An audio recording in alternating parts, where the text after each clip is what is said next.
Hey, welcome back to Cards and Comics, and today I've got a video for you, and really it's going to be a mail day, and we're going to discuss this new PSA and SGC issue. PSA basically shutting down grading, and SGC tripling their prices, and how it's going to affect collectors, and kind of how I see this playing out over the course of the next 6 months to a year. And yeah, we'll go right into the cards themselves, and we'll talk about sort of as we go along some of the ramifications. So yeah, obviously the first thought on this was really how different this is for the hobby right now, because PSA built its whole, in my opinion, built a lot of its business off of this idea of collectors and completing sets and registry, right? If you ever go back to the first SMRs, they really spent a lot of time talking about collectors putting together like the 52 top set, the T206 set, the 53 top set, 33 Gaudi. And that was like what everyone really focused on with the early PSA. And those big time collectors were not just collecting cards to flip, they were actually collecting cards to put into these major collections. Even Dimitri Young and his rookie card collection was itself a set registry. And that set registry is super competitive. Go online and look at the cards that are in that set registry and think about the millions of dollars now that some of those cards are worth. And you'll just understand, like, the set registry was a huge thing for PSA, and for them to basically say no more commons, which is essentially what they're saying. So if you get to what PSA is really saying is, we don't want to grade common cards anymore. And so therefore, the extrapolation for collectors is, hey, if I'm putting together a 60s, 50s set, where the commons are 15 to 20 bucks, in a 7 or 8, yeah, they're not worth grading anymore, because, cards are 50 bucks to grade. It's twice as much than what the cards are actually worth. And nobody's going to pay 70 bucks a common to put together a 50s or 60s set.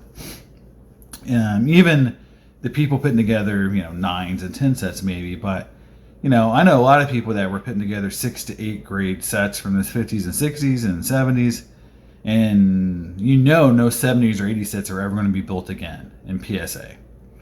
That is what's, so that's a major difference. And, we'll talk about some more differences, but right off the bat, that's the biggest one, is no more 70s or 80s sets are going to be put together using new cards. You're going to have to buy what's on the market, and if they run out, which they won't, I'm just going to also predict that, is that there's plenty of cards already graded. So I don't think we're going to see a shortage in the near future. And set collecting is not what's in vogue. So really, if you're a 70s, 80s guy, you probably have enough to go out and buy, but you're not going to see anything new in. So there's going to be a pop freeze on those kind of cards. So here's the first card today, and it is not vintage.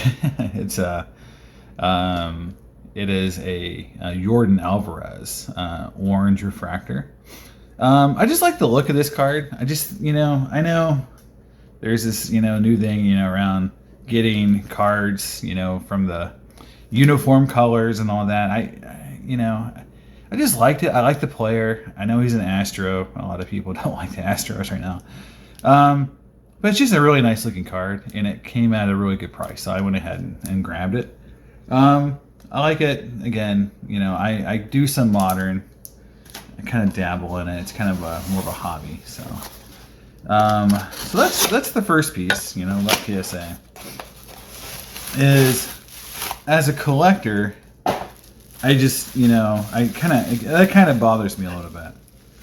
Just because I know, going back throughout the history, how PSA really built its business on grading those commons and building out the set registry. And they gave out awards every year for it, and it just seems like they've just decided, like, hey, you know, we're the premier grading company now. Those, you know, common cards aren't worth it for us to grade.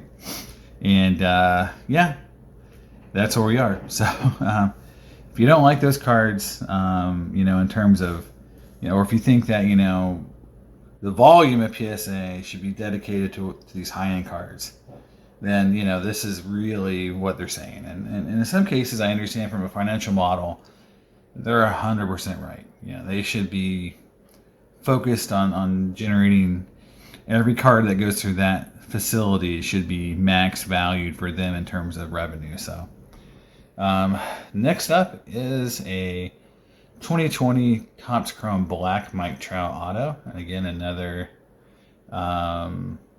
new card. Again, I like this set. I collected a lot of Mike Trout autos, and I will eventually have a Mike Trout collection review. And you'll see I have a lot of Trout autos. So what I try to do is I try to actually collect, I call almost like types, you know, like I'll get, you know, a Topps Chrome base auto. I'll get, you know, an Allen and Ginner auto. And then I won't get any more of those. I won't get every year. Because I'm trying to get a variety of cool autos, not the same auto over and over. And this is another reason why I got this, is because this is the first year the set came out.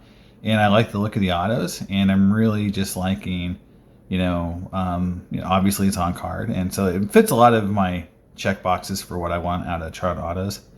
The only set I really have, I don't have that stipulation on, is Dynasty autos. So yeah, I will always add more Topps Dynasty autos if I can get them. But yeah, this is one of my you know, nicer looking ones from last year, and I just really like the look of it. So here's some more cards I opened already, and so I'll start with all the cards. I'll do comics last because I know a lot of people, you know, I'll separate it out. So if you don't want to watch the comic book opening, which I got two, you can kind of skip to the end if you're a comic guy. If you're a card guy, you can wait and just kind of skip the end of the video. So we'll start here with the 63 Bart Starr, 8.5 from SGC. Now these cards are really notorious for being chipping issue, and there's a little ding on that corner there, but that's about it. It's a really nice card. It's well centered. With SGC, obviously, you got to worry about centering. That's always a problem in SGC cards. That's the first thing you want to look for, is centering. It's a little off top to bottom, but I still think it's in that 8 grade. So I like it. It's definitely one of my favorite of the newer SGC cards I've gotten in lately. Really think you know, they do a good job. I'm not gonna say that SGC doesn't do a good job. Where I always had an issue with SGC is, again, it's really on their holder issue. It's sometimes these holders here, I don't know if you can even see it on this card, is sometimes that holder is a little rough cut, and that edge on that holder sometimes can damage the card. And I've had that happen on a 62 Hank Aaron and a T3 Chief Bender. And you know, regardless of what you think, those are big enough cards where I don't appreciate the card being damaged. And so, you know, that's always been just an issue with me in SGC. So next up is an EX2000 cut above, and this is one of the cooler insert sets ever made. Frank Thomas. And if you watch my Griffey video, you'll see I have the Griffey. And I have this, and I have a couple more of these, and I've been slowly putting the set together just because I think it's a great set. I don't think outside of Bonds, Griffey, Thomas, maybe a few other cards in the set, you know, set collecting like this isn't going to change the value.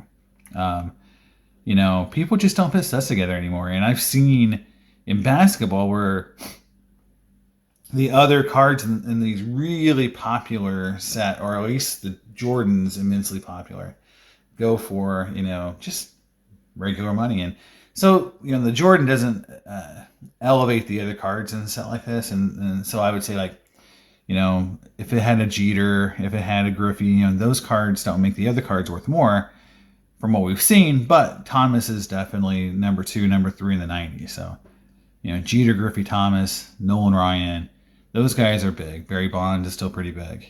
So those guys still worth collecting, and I really like that card. So I'll put him in a little raw pile here. Next episode, you'll see I put together a lot of 68s, and it's not by design. It's just, I think right now 68s are some of the easier 60s cards to get right now, and I don't have all of them in my collection, so I've been able to pick up some because I feel like they've been in just long supply. So here's a 68 Tom Seaver. I don't have this card, so I was really happy to pick it up. I'm a big fan of this card in particular because of the trophy. His rookie card obviously is a multi-card, multiplayer card, and so those are always just less attractive. And and I just really like the Seaver there. So yeah, definitely high in my list of cards to get, or I'm glad I've got this year. Next up is an SGC 8.5 61 top Santo rookie card. The card is perfectly centered, for the most part. I mean, maybe a little off, maybe a skosh off left to right. I don't know. It's pretty good. Really laser corners, just bright color. I mean, this card is just really fresh. So obviously it's going to go back in for a regrade. So this is definitely one of those cards that I would always pop and resend to PSA. Can't do that right now unless I want to pay $300, which, back to that issue, I mean, PSA is charging $300 for the minimum grading service. So yeah, I think in the end, the biggest thing coming out as far as, PSA, besides the fact they're telling you no more commons, is, when they come back, just be ready for limits on how much you can submit, and be ready for the cheapest price to be $50 maybe. They might be even 75 per card. Because, they try to do this thing where they're checking the grade after you submit it, and then calculating how much the card's worth after grading, and then charging you back. That's a lot of work. If they just charge you more up front and just stretch out the value, that's less work for them. It's easier for them to do it that way. So I just think that eventually they're going to say, look, $50, $1,500, whatever. That's every card. And $800 for, $1,500 to $5,000 or whatever. I mean, they're going to widen out those ranges so they don't have to do less work. But the big thing will be they'll limit how much you can submit. And I think they'll work out deals with bulk subbers. But, as a smart business, what they should really do is go back and say, look, how many graders do we have? How long does it take to grade certain cards on average? And I'm sure modern is easier to grade than vintage in terms of time. And so they could literally calculate how many modern, vintage, cards they can take in every month, and then limit the amount that's available to every submitter and say, look, here's the pool of cards that you can grade from every month. And as soon as the pool's up, no more grading in that style card, or just do a top-down limit on everyone. And, that will get them so that every month they're only taking in a certain amount of cards that they know they can grade. And they're getting the amount of value to grade those cards that, maximizes their profit. Now, that requires business metrics. That requires them to actually know their business well enough to actually calculate things like that, to actually know how long it takes their graders to grade. It requires some consistency amongst grading. So I don't know those metrics. I'm not there. I have no clue if they can actually do that, if it's that consistent. But it should be. Those are things that a business like that, making as much as they do, should strive to have. And so if they can't do that, or if they can't get to that level of detail with their own business, I don't think they'll ever solve their own problems, because they won't know how to react to issues when they get bombarded. Now, in July when things get open again. Again, I don't think it's open.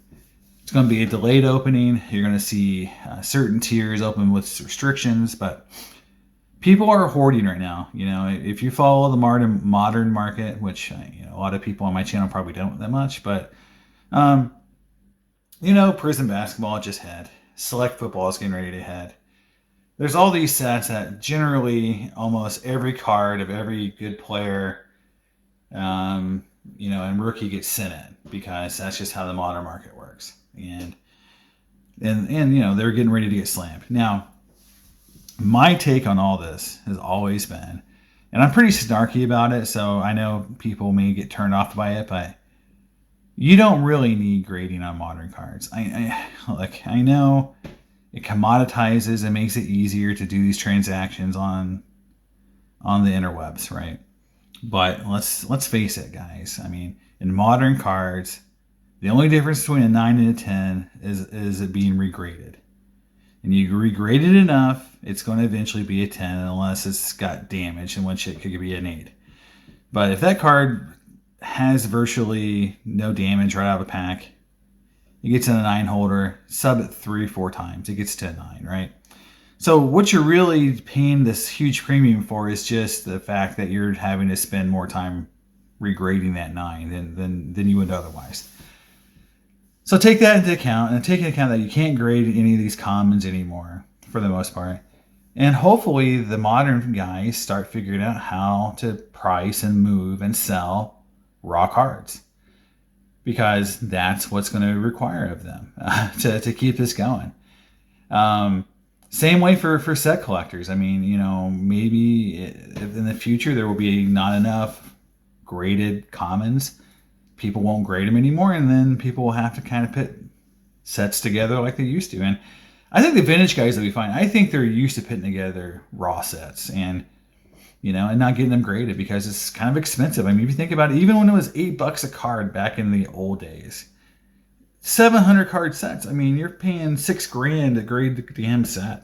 I mean, that's what it costs just to grade a vintage set like that. I mean, $7,000 to grade one of those 80 sets, right?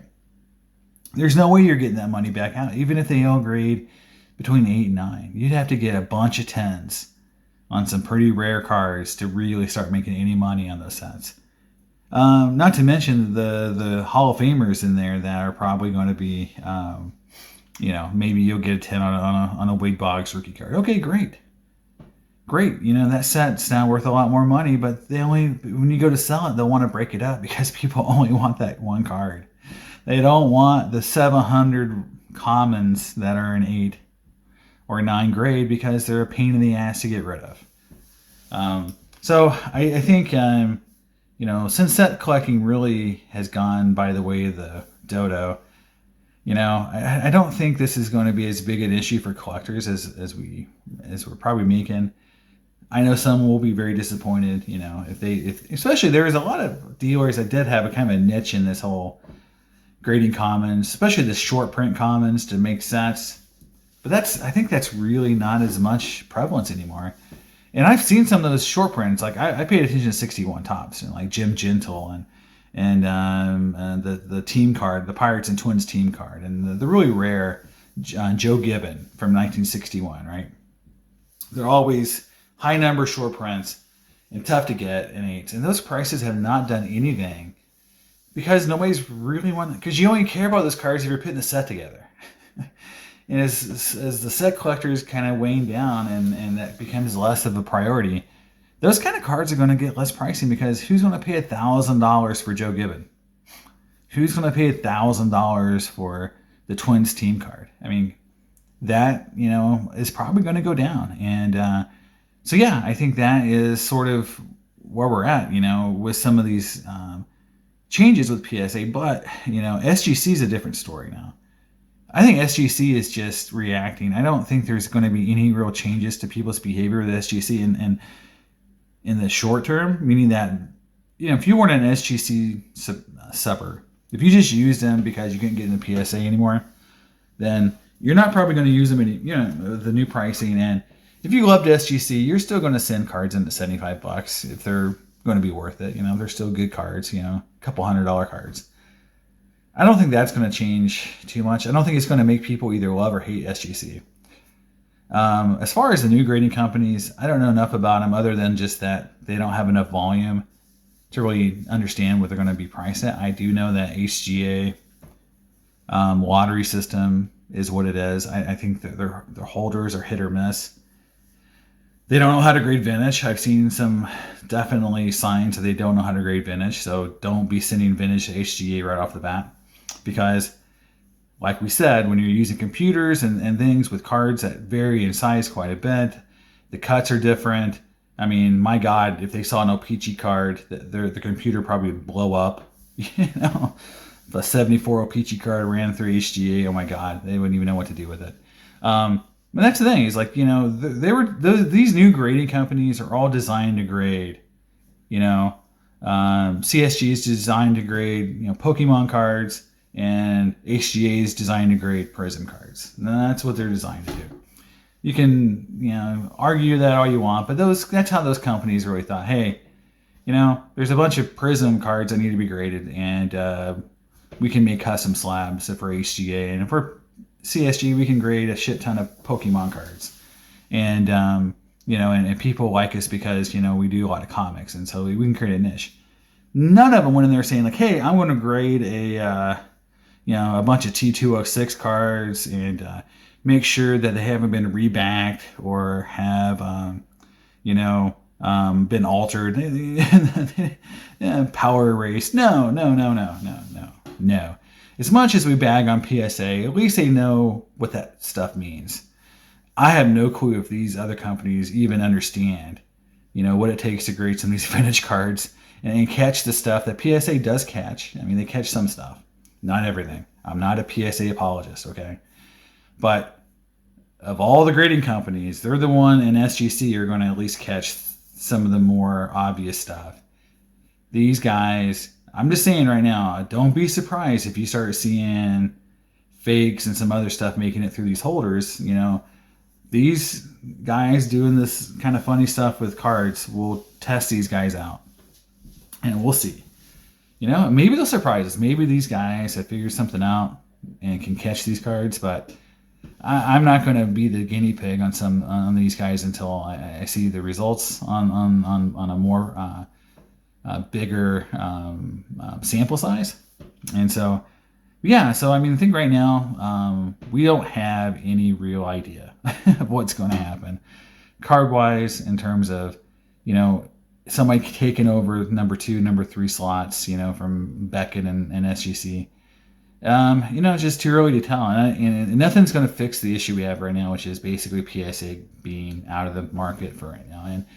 And I think in general for collectors, right, I don't think it's going to hit us hard. The pricing right now is what's hitting everyone hard. I think that is really the heartburn for the hobby right now. And I'll show you some cards here that I picked up, especially these two in the last auctions. 68 Willie Mays, PSA 8, along with a 57. Now, if you saw my Mays video, you saw I don't have any 50s Mays, and for some reason I'm missing the 68, so I was able to correct that through an auction. And the only reason I picked these cards up is because I've been selling so many cards, doubles, Larry Bird 80s cards that just have gone bonkers, and that's fine. I mean, I can sell an 81 Topps PSA 9 Larry Bird and pick up basically a 57 Topps Willie Mays for almost 1-to-1. That's a great deal. So yeah, the Bird is crazy price, fine. I'm going to use that money and buy this 57 Willie Mays at a crazy price. Great. If I was at a card show and somebody said, hey, I'll trade you that 81 Topps Larry Bird for this 57 Mays, I would have done it like 1,000 times, out of 1,000. So to me, it's like, yeah, it's monopoly money, but at the end of the day, I ended up with the 57 Mays. I needed it for my my Mays collection. I got the 68 Mays here, and I think it's a good card. You can see that this Mays is a little off center and back. Now this Mays is a little more off center than I'd like on the back. You can see that's almost off center. It's so good on the front. It's almost 50-50 on the front. And that's how these cards are. And that's one of the things with these old 50s cards is that, you know, they could look awesome on the front and they're a nightmare on the back. But again, I really need these cards for my for my maze sets, and again another 68 in the 68 pile, along with that 57 maze. And again, I really will love having a 50s maze now, and super happy. Next up is a modern Mahomes Premier Select out of Select Prism Premier out of 2017. This is his rookie card. These cards have gone down some, and so I just went ahead and picked this up. Again, selling some cards, and I actually sold some Mahomes cards, some doubles, and so I decided to kind of consolidate into this one card. And we'll see. I don't know. I mean, it might not pan out for me, but I think it at least will there we go and be you know, at least one card versus 5 cards, so I end up having to sell again. Back into football, 69 Unitas 8. I have a copy of this card, but it actually sold really cheap. I bought a lot of Unitas cards actually lately, and he's one player who's not been really affected outside of the 58 in his rookie card. Almost every other Johnny Unitas card has been bringing sometimes under, you know, BCP. So I picked this up actually at a really good price. Here's a good card I really have grown to like is Duke Snider. I've been picking up a lot of Duke Snider because, again, he's kind of fallen through the cracks of you know, players. You know, he's not Willie Mays, he's not Mickey Mantle, and not Hank Aaron, and he's still a really cool, good Hall of Famer, great, you know, player. And his cards are not really bringing a lot compared to sort of kind of the premium. So I've kind of picked him up when I get a chance, and I picked up actually 3 or 4 of his cards. Here is a Griffey Refractor from 1996. It's the gold. And again, I just picked this up. In my Griffey video, I talked about, you know, picking up a lot of cards lately for my Griffey sets. And, you know, I've never had this gold refractor. And, you know, it's an 8, but I don't really care. But the thing is like this card was kind of crazy price. I mean, you know, not a huge premium for this card. And I really feel like it's super undervalued. It's a beautiful card, and yeah, I was very happy to pick up this card for the price I paid. Next up is a card that I really like, and I think it's going to have 2 Hall of Famers on it. I really do think Scott Rowland's going to make the Hall of Fame, and I just kind of think this card will eventually kind of reflect that, because I know I think in the same set they have one with Jeter and Chipper, and it's worth a lot more. I think this could be a double Hall of Fame card, and I'm a Jeter collector. I do have quite a bit of Jeter cards, and so it just kind of fits in the collection, but I think it's got some potential. Next up is probably one of my favorite auto sets ever, the 98 Upper Deck Retro. In my Griffey video, you saw I have the Griffey auto, and this Ryan is also a short print. I don't think it's near as much as the Griffey is, but it's definitely a really nice auto of Ryan. You can see it's just a perfect auto, and again, it's one of those sets I just love picking up. And now here is when I mentioned my 68. So you saw I've got the Seaver, the Maze, and now here is the Yastrzemski in an 8, the Drysdale in a 9, Gibson in an 8, and Kilber in an 8. So really nice 68s. Again, I've been just kind of pulling them together when I can, and they're not bringing a huge premium, so I just keep picking them up. And I don't have, you know, 3 of those cards I didn't have, so very happy to get those. Next up is probably my best Griffey I picked up yet this year, the game jersey Griffey from 1997. This is the first game jersey card ever made. And I think this is a real game changer, and it's very important hobby-wise, but it's also a beautiful card. And it's kind of become, shortly in the last 2 years, kind of one of the top Griffey cards to get. I mentioned the 93 Finance Refractor was my first kind of big Griffey card that made me think, okay, I've got enough cards now with this card to consider myself kind of a high-end Griffey collector, and this is one of those other cards that makes me feel a little bit better about having a Griffey collection with some centerpieces, and this is definitely one of them. And just look at the sold prices of this card, and it's gone up just kind of tremendously. So next up is I got these cards in today. I've already opened them. They came in one package, and with some comics, and I'll show you the comics in a later video because they're actually downstairs right now, and I'm kind of sorting a bunch of comics. So I'll have a bigger comic video pretty later. But here is a Larry Bird. Yeah, and so this is a gold, I guess, from Gold Standard, and they kind of have like almost a Dufex type effect, but it's on card. And I just think the Larry Bird autos, are pretty cheap, and so I grabbed it. Nothing big there, but just kind of fun. Next up is an Ace Bailey. I saw this card and it went so cheap. I mean, I just like this set, and it's from major sport, hockey, and I collect some hockey, and so I grabbed it. It's not like a card that I'm gonna do much with, but I have always just thought that I'm gonna put that set together. And I have the Thorpe, and I've had a few chances for the Ruth, and if I get the Ruth, then I definitely will consider the set.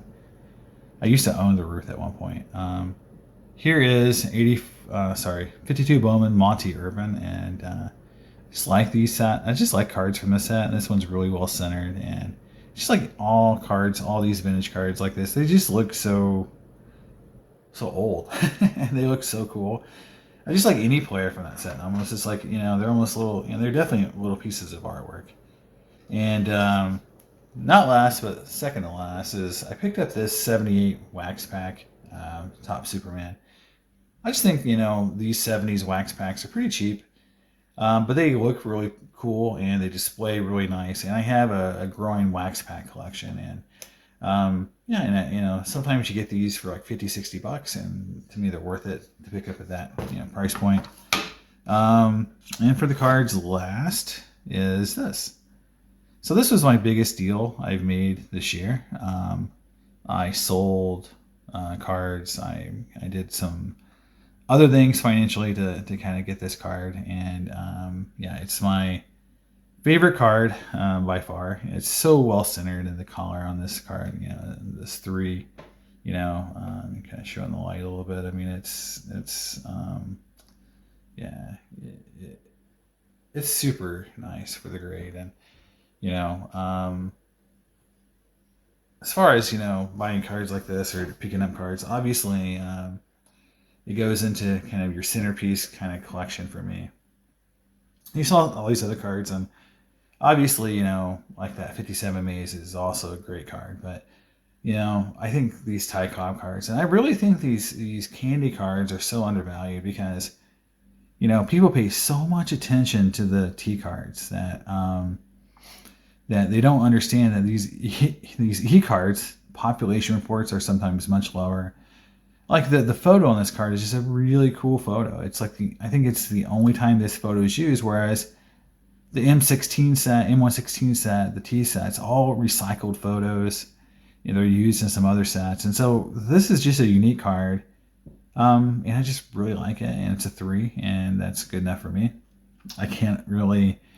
I try to look at some red background T206 cards, and I mean, I can't even touch a 1 for what I paid for this card. So I'd much rather have a perfectly centered, beautiful 3 in this card than a beat up, creased, missing part of its back 1, in a T206, and that's just me. And we all collect differently, but that's how I feel about it. And to me, I think this card will eventually catch up and not overtake those cards, but they'll gain some more respect. And I think as people kind of move on from understanding what's truly rare, maybe these cards will accelerate a little bit. So.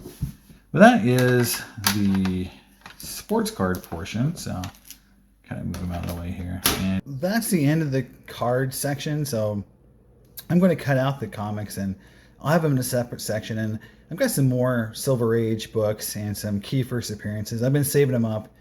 And I'll do a big video. So I'll show these new books, and I think you'll like them. There's definitely some heavy hitters in there. And I'll talk about some speculation also. So I'll catch you on that video next, and I'll see you next week. And this is kind of recorded the day before Easter, so happy holidays, and I'll see you next time. Bye.